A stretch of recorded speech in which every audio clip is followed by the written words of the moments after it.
Hello friends, ನಾವು ಈಗಾಗಲೇ ಬಹುಭುಜಾಕೃತಿಗಳ ಬಗ್ಗೆ ಅಭ್ಯಾಸವನ್ನು ಮಾಡ್ತಾ ಇದ್ದೀವಿ.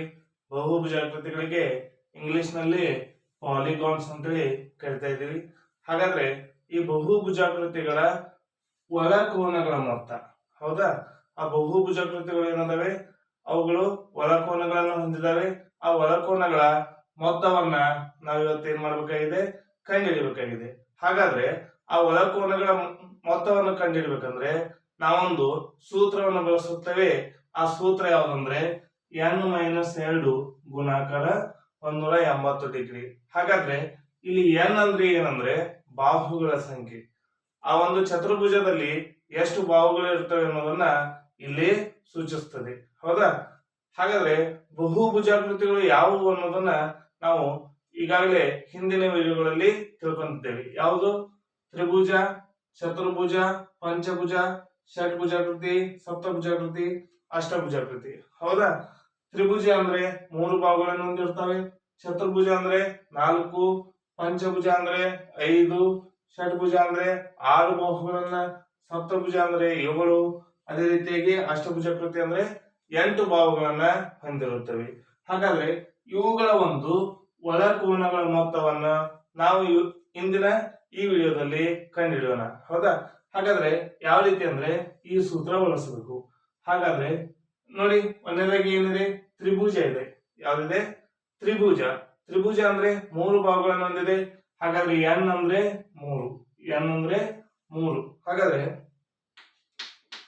n ಅನ್ನ ಇಲ್ಲಿ ತುಂಬಿದಾಗ ನಮ್ಗೆ ಏನ್ ಬರ್ತಾ ಇದೆ, 3 - 2 ಗುಣಾಕಾರ 180 ಡಿಗ್ರಿ, ಹೌದಾ? 3ರಲ್ಲಿ 2 ಕಳೆದ್ರೆ 1 ಗುಣಾಕಾರ 180 ಡಿಗ್ರಿ. ಹಾಗಾದ್ರೆ 180 180 ಡಿಗ್ರಿ. ಹಾಗಾದ್ರೆ ತ್ರಿಭುಜದ ಒಳಕೋನಗಳ ಮೊತ್ತ ಎಷ್ಟಾಯ್ತು? 180 ಡಿಗ್ರಿ. ಇದೇ ರೀತಿಯಾಗಿ ಇವುಗಳ ಒಂದು ಒಳಕೋನಗಳ ಮೊತ್ತವನ್ನ ಕಂಡುಹಿಡಿಯೋಣ, ಹೌದಾ? ನೆಕ್ಸ್ಟ್ ನೋಡಿ, ಚತುರ್ಭುಜ. ಚತುರ್ಭುಜ ಅಂದ್ರೆ 4 ಭಾಗಗಳನ್ನು ಹೊಂದಿದೆ. n = 4. ಹಾಗಾದ್ರೆ ನೋಡಿ, 4 - 2 ಗುಣಾಕಾರ 180 ಡಿಗ್ರಿ. 4ರಲ್ಲಿ 2 ಕಳೆಯಿರಿ, 2 ಉಳಿತು, ಹೌದಾ? 2 ಗುಣಿಸು ಇಲ್ಲೇನಿದೆ 180 ಡಿಗ್ರಿ. ಹಾಗಾದ್ರೆ ಎಷ್ಟಾಯ್ತು? 18 36, ಮುಂದೊಂದು 0. ಹಾಗಾದ್ರೆ 360 ಡಿಗ್ರಿ, ಹೌದಾ? ಚತುರ್ಭುಜದ ಒಳಕೋನಗಳ ಮೊತ್ತ 360 ಡಿಗ್ರಿ. ಚತುರ್ಭುಜದ ಒಳಕೋನಗಳ ಮೊತ್ತ ಎಷ್ಟಾಯ್ತು? 360 ಡಿಗ್ರಿ. ಅದೇ ರೀತಿಯಾಗಿ ಪಂಚಭುಜಾಕೃತಿ. ಪಂಚಭುಜಾಕೃತಿ ಅಂದ್ರೆ 5 ಬಾಹುಗಳನ್ನ ಹೊಂದಿರ್ತದೆ. ಹಾಗಾಗಿ 5 - 2 ಗುಣಾಕಾರ 180 ಡಿಗ್ರಿ, ಹೌದಾ? ಪಂಚಭುಜಾಕೃತಿ ಅಂದ್ರೆ 5, 5ರಲ್ಲಿ 2 ಕಳಿಬೇಕು, 3 ಆಯ್ತು, ಗುಣಾಕಾರ 180 ಡಿಗ್ರಿ. ಎಷ್ಟಾಯ್ತು? 18 54, 540 ಡಿಗ್ರಿ, ಹೌದಾ? ಹಾಗಾದ್ರೆ ಪಂಚಭುಜಾಕೃತಿಗಳ ಒಳಕೋನಗಳ ಮೊತ್ತ ಎಷ್ಟಾಯ್ತು? 540 ಡಿಗ್ರಿ, ಹೌದಾ? ಅದೇ ರೀತಿಯಾಗಿ ಷಡ್ಭುಜಾಕೃತಿ. ಷಡ್ಭುಜಾಕೃತಿ ಅನ್ನುವಂಥದ್ದು 6 ಭಾಗಗಳನ್ನು ಹೊಂದಿದೆ. ಹಾಗಾದ್ರೆ n = 6 ಆಯ್ತು. ಹಾಗಾದ್ರೆ ನೋಡಿ, 6 - 2 ಗುಣಾಕಾರ 180 ಡಿಗ್ರಿ. 6ರಲ್ಲಿ 2 ಕಳೆದಾಗ ಎಷ್ಟಾಗ್ತಾ ಇದೆ? 4. ಹಾಗಾದ್ರೆ 4 ಗುಣಿಸು 180 ಡಿಗ್ರಿ. ಹಾಗಾದ್ರೆ 18 ಎಷ್ಟಾಗ್ತಾ ಇದೆ? 72. ಹಾಗಾದ್ರೆ ಇದು ಎಷ್ಟಾಯ್ತು? 720 ಡಿಗ್ರಿ. 720 ಡಿಗ್ರಿ. ಷಡ್ಭುಜಾಕೃತಿಗಳ ಒಳಕೋನಗಳ ಮೊತ್ತ ಎಷ್ಟಾಯ್ತು? 720 ಡಿಗ್ರಿ. ಅದೇ ರೀತಿಯಾಗಿ ಸಪ್ತಭುಜಾಕೃತಿ. ಸಪ್ತಭುಜಾಕೃತಿ ಅಂದ್ರೆ 7 ಬಾಹುಗಳನ್ನು ಹೊಂದಿರುವುದು. n = 7 ಆಯ್ತು. ಹಾಗಾಗಿ 7 - 2 ಗುಣಾಕಾರ 180 ಡಿಗ್ರಿ.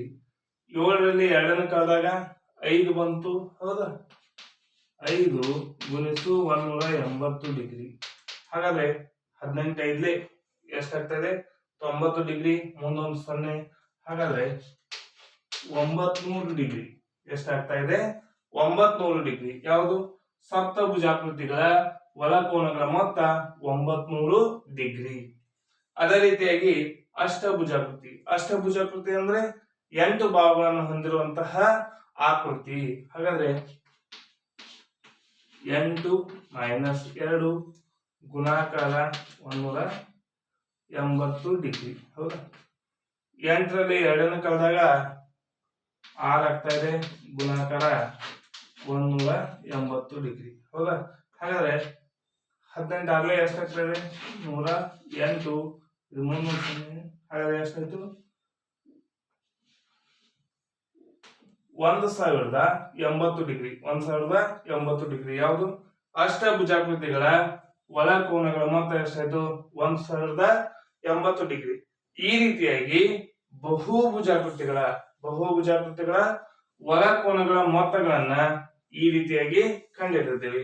ನೋಡಿ, ತ್ರಿಭುಜದ್ದು 180 ಡಿಗ್ರಿ, ಚತುರ್ಭುಜದ್ದು 360 ಡಿಗ್ರಿ, ಪಂಚಭುಜಾಕೃತಿ 540 ಡಿಗ್ರಿ, ಷಡ್ಭುಜಾಕೃತಿ 720 ಡಿಗ್ರಿ, ಸಪ್ತಭುಜಾಕೃತಿ 900 ಡಿಗ್ರಿ, ಅಷ್ಟಭುಜಾಕೃತಿ 1080 ಡಿಗ್ರಿ.